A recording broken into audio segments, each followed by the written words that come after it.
வாங்க, திருச்செந்தூர் கோவில் கோபுரத்துல மறைஞ்சிருக்கிற கதைகளை பத்தி தெரிஞ்சுக்கலாம்.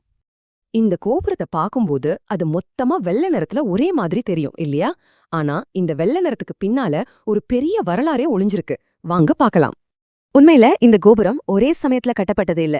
இது பல கால சிற்பங்களோட ஒரு தொகுப்பு. இதோட ஆரம்பம் நாயக்கர் காலத்துல. அதுக்கப்புறம் பல நூற்றாண்டுகளா சிற்பங்கள் சேர்க்கப்பட்டிருக்கு. சரி, இந்த சிற்பங்கள்லாம் யாருடைய கதைய சொல்லுது? அது நம்ம முருகன் கதைதான். கோபுரத்துல எங்க பார்த்தாலும் முருகனோட வீர தீர செயல்களை விளக்குற சிற்பங்கள் தான்.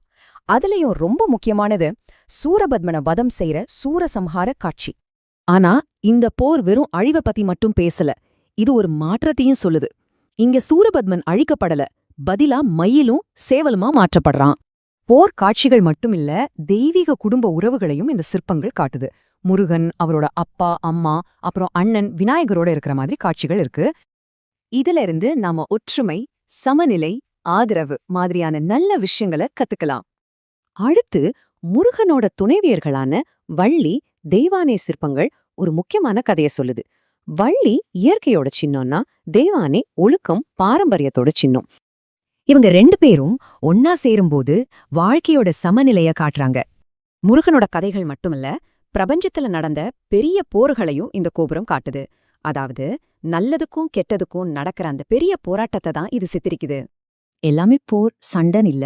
இங்க கலையும் பக்தியும் ஒன்னோட ஒன்னு கலந்திருக்கு. இசைக்கலைஞர்கள், நடன கலைஞர்களோட சிற்பங்கள் வழிபாட்ட ஒரு கொண்டாட்டமா காட்டுது. அது மட்டும் இல்ல, கோபுரத்தை பாதுகாக்க யாழி மாதிரியான கற்பனை உருவங்களும் இருக்கு. யாழிங்கிறது அடக்க முடியாத சக்தி, ஆனா அது தெய்வீக கட்டுப்பாட்டுல இருக்கிறத குறிக்குது. அப்ப பாருங்க, இந்த கோபுரம் உங்கள ஒரு ஆன்மீக பயணத்துக்கு கூட்டிட்டு போகுது. இது வெறும் கட்டிடம் அல்ல, இது ஒரு பாடம், நம்ம கலாச்சாரத்தோட ஒரு பெரிய அடையாளம். இனி நீங்க திருச்செந்தூர் கோபுரத்தை பார்க்கும்போது அதுல ஒரு பெரிய வரலாற்று புத்தகத்தையே பாப்பீங்க.